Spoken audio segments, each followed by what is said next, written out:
Good morning everyone. आप कैसे हैं? उम्मीद है आप अच्छे होंगे। चलिए आज हम बात करेंगे क्लास 12 के केमिस्ट्री के बारे में, जो बोर्ड मॉडल क्वेश्चन है। आज हम लोग कन्वर्जन पढ़ेंगे। 5 कन्वर्जन हम लोगों को बताना है और 5 कन्वर्जन में से 2 कन्वर्जन आपसे ज़रूर पूछेगा, जिसमें से पिछले वीडियो में हम एक कन्वर्जन बता दिए हैं क्लोरोफॉर्म कैसे बनता है। आज हम लोग बात करेंगे क्वेश्चन क्लास 12 की केमिस्ट्री है। इसमें 5 क्वेश्चन लिखवाए हैं, जिसमें से आज कन्वर्जन इस वीडियो में बना रहे हैं, फिर नेक्स्ट वीडियो में इस 3 क्वेश्चन को हम कर देंगे।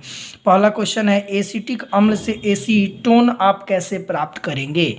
तो आपको ई कन्वर्जन बता दे रहे हैं। दूसरा कन्वर्जन है एनिलीन से फिनॉल आप कैसे प्राप्त करेंगे।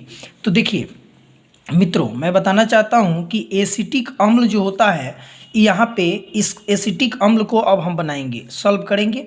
तो एसिड जहाँ भी आपको दिखाई देगा, ठीक है, तो वहाँ पे आप मिथाइल ग्रुप CH3 ले लेंगे, ठीक है। यानी एसिड जहाँ भी दिखाई आपको देगा। अब देखो यहाँ पे हमें कीटोन के फॉर्म में यहाँ प्राप्त करना है, ठीक है। तो आप जानते हैं कि कीटोन जो होता है उसका फार्मूला होता है CH3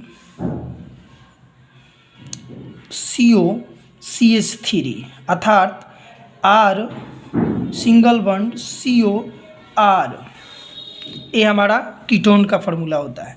तो यहाँ पे हमको एसिटिक अम्ल से एसीटोन प्राप्त करना है। तो एसिड मतलब CH3, एसिटिक अम्ल मतलब ओइक एसिड। तो ओइक एसिड का मतलब होता है COOH, यानी CH3COOH का होल 2, यानी 2 टाइम हम एसिटिक अम्ल लेंगे। और 2 टाइम एसिटिक अम्ल को कुछ हम ऐसे लिखेंगे CH3COOH। CH3COOH कुछ यूँ, मतलब इसका हम लोग ऐसे लिखेंगे, फिर प्लस करेंगे और इसके बाद कैल्शियम हाइड्रोक्साइड विरंजक चूर्ण को लेंगे हम, ठीक है ना। तो यहाँ पे आपको देखने को मिल रहा है कि जब इसका संरचना हम बनाएंगे तो कुछ संरचना इसका ऐसे होगा कि एक कैल्शियम है तो एक कैल्शियम है, OH2 है तो OH2 है, ठीक है। ये हम लोग देख लिए। तो कैल्शियम हाइड्रोक्साइड। अब देखो यहाँ पे हम जब रिएक्शन कराते हैं तो हमको देखने को क्या मिल रहा है कि 2H2, यहाँ हाइड्रोजन कितना है, 1 और 1 2 3 4, तो 2H2 यानी 4 हाइड्रोजन, ठीक है।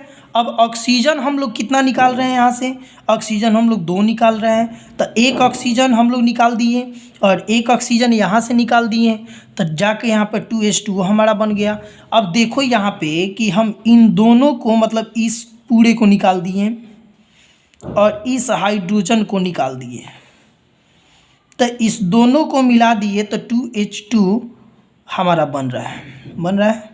अब बच क्या रहा है इसको देखो, तो CH3COO CH3COO बच रहा है। तो CH3COO CH3COO बच रहा है ना।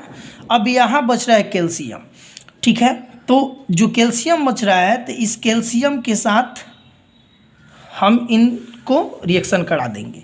अब देखो CH3COO को कैल्शियम के द्वारा हम कराते हैं, तो यहाँ से हमारा कैल्शियम कार्बोनेट निकलेगा। क्यों?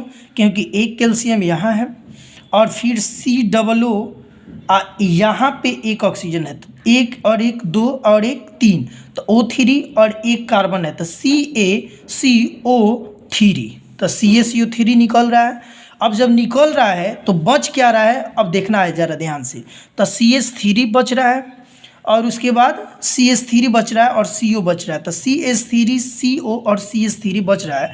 तो जो आप CH3 CO CH3 बच रहा है, वो देखिए आपको RCO R के फॉर्म में आ रहा है कि नहीं, यानी कीटोन के फॉर्म में आ रहा है कि नहीं। तो R फॉर मिथाइल ग्रुप, ठीक है। तो मिथाइल ग्रुप फॉर CH3 और CO है फंक्शनल ग्रुप इसका, और CH फिर 3 जो है एक मिथाइल ग्रुप है, R फॉर मिथाइल ग्रुप, ठीक है ना, यानी अल्काइल।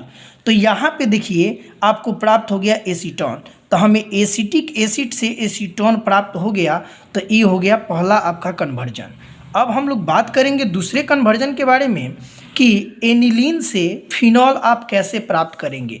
तो देखिए एनिलीन का मतलब है, सबसे पहले आप एक बेंजीन बनाएंगे और बेंजीन पे देखिए बेंजीन बनाएंगे और बेंजीन पे NH2 आप दे देंगे, तो NH2 और बेंजीन के साथ देंगे तो ये बन जाएगा एनिलीन। अब इस एनिलीन पे आप रिएक्शन दो मारेंगे उपस्थिति में, एक हो गया NaNO2 या HCl या दूसरा HNO2। तो हम लोग यहाँ पे HNO2 के साथ रिएक्शन करेंगे। तो देखिए ज़रा ध्यान से कि HNO2 को जब टूटता है तो एक OH प्राप्त होता है और एक NO प्राप्त होता है। टूटेगा तो एक OH और एक NO प्राप्त होगा। अब यहाँ से NH2 जो है ज़रा ध्यान से देखिएगा, यहाँ से OH जो है NH2 के जगह पर जाएगा। तो देखो यहाँ पे फिनॉल हम OH NH2 के जगह पर OH ला रहे हैं, तो OH जैसे लाएंगे तो ये बन गया फिनॉल। अब यहाँ से निकला क्या है, NH2 निकला है ना, और यहाँ पे क्या बचा है, NO बचा है। तो देखो यहाँ पे N2 यानी एक N और एक N मिल गया तो N2 बन गया, और H2 और उसके बाद O। तो यहाँ पे देखो H2O हमारा जल बन गया और जल बन के यह बाहर निकल गया। तो हमको क्या प्राप्त करना चाहिए था, करना था फिनॉल। तो हम लोग यहाँ पे फिनॉल प्राप्त कर लिए। फिनॉल का जो फार्मूला होता है वो होता है C6H5OH होता है। तो देखिए यहाँ पे हम एनिलीन से फिनॉल प्राप्त कर लिए। एनिलीन का फार्मूला होगा C6H5NH2। तो ये हो गया NH2 C6H5NH2 जो हो गया ये एनिलीन हो गया, और उपस्थिति HNO2 की उपस्थिति में हम जैसे कराएं तो हमें क्या मिल गया, फिनॉल प्राप्त हो गया। तो ये कन्वर्जन आप लोग ज़रा ध्यान से देख लीजिएगा। ये दोनों कन्वर्जन और एक पिछले वीडियो में पढ़ाए हैं उस कन्वर्जन को, आप तीनों कन्वर्जन को अच्छा से पढ़ लीजिएगा। ये बोर्ड मॉडल कन्वर्जन है। थैंक यू, धन्यवाद।